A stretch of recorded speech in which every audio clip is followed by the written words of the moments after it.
everybody, welcome back to DeHaven Family Farm. Thank you for joining me for today's video. So as you can probably tell behind you, we have a hay field. This is a small field here wedged between some of the other ones. There's about 2 acres here is all, and it wasn't much. This is kind of an example here of what it looked like when we cut it. Foot and a half tall. This is where our orchard used to be. You can see there's still a few trees here. If you're interested to see me ripping out our orchard, I did do a video on it not too long ago. So we went ahead and made the hay on this. I will explain to you why we did that at the end of the video, but we got one of our 5140s, 570 baler, and just an easy trail kicker wagon. So we'll get you a little footage today baling this hay. Now put your guesses down below how many bales we're gonna have here. Like I said, it's about 2 acres. Hay was real thin. We are kind of getting into a drought situation here, so the hay really quit growing. The top of it kind of got frosted off, which whatever. But in the video here, you're going to see these are quadruple rows. So this is 4 rake widths into one, and that's how tiny they still are. So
All right, guys, there we have it. We're all done with this little field. See what your guesses were down below. Here you go, and don't go changing your answers. I reset this. Can you guys see that? 37 bales we got. And I know there'd be a little bit more here and there, you know, maybe 38. But there they are, all tucked in there. Nice tight bales. So that's better than nothing. So let's talk for a few minutes about why we went ahead and hayed this little field when we're kind of getting into these, you know, drought conditions or whatever. So number one, you know, we had ripped out our orchard here. So there's work that needs to be done. This field is really rough right now. I'll give you an example right here. If you guys can see, let me get out of the way. There is a hole here. I tried to kind of fill it in when I ripped the trees out, but there are deeper holes than that, and there's hundreds of them all over the place. So we need to go through and be able to just lightly fill those in and dress them up, so the field isn't so bumpy. And there's a stupid woodchuck hole over there in the middle too. Need to take care of that. So we need to do that in order to make this a nice field. And just from ripping the trees out, I had kind of smashed the grass with the excavator going up and down, so it already looked kind of pitiful, and I didn't want to keep smashing it down even more to fix all of these spots. So I just thought, let's go ahead and take it. Now again, we're sort of getting into drought conditions. You can see our other hay fields aren't really growing much. So this 37 bales, now that the goats are out on pasture, this 37 bales will last us, in the summertime, it'll probably last us a month, give or take. So we still have some hay left, but we're getting pretty low. So I was a little bit concerned about waiting to see what happens with the weather, whether it rains or not, and completely running out of hay. You know, if everything just starts drying up and we run out of hay, what are we supposed to do? We got to go try to buy it somewhere else. So this buys us at least a month plus the hay we have left. So we probably could stretch what we have left in this for a good 2 months. So we got a little wiggle room. So that bought us some breathing room doing that.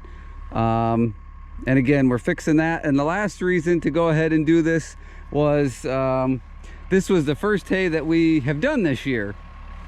So doing this little area was a good workout to get, you know, all the equipment out, stretching its legs, see if we're gonna have issues.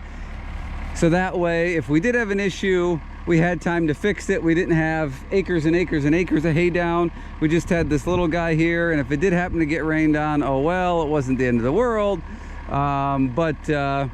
So we were able to, we got the mower out. We used 2 different tedders, 1 rake, and of course the baler, the hay wagon. There's not really anything wrong with those. Tractor hasn't been used a ton. We did hit, my daughter did ted some hay with it. The main thing is really the baler. That has the most moving parts and is one of the oldest pieces of equipment. Well, the hay rakes, the New Holland ones are a little older. That baler's from 1990. And what a great baler it has been. I have done tons of hay with this baler. Very minor issues we've had with it. Pulled it out of the shed this year. I greased it last year before I put it away. Pulled it out of the shed, hooked up to it, away we went. So I'm happy about that. So it doesn't look like, hopefully, at this point we're gonna have too many kinks in the equipment. Stuff always breaks, but at least right out of the gate, everything seems to be working pretty good. So that's good. So yeah, that will end this little video here. Kind of mini series on doing some hay and what we're doing here, why we're doing it, and look forward to more haymaking videos coming up and all kinds of videos coming up on the farm. So I hope you'll stay tuned and join us here on the channel. I would appreciate it. Thank you everybody for watching. Sure hope to see y'all in the next video.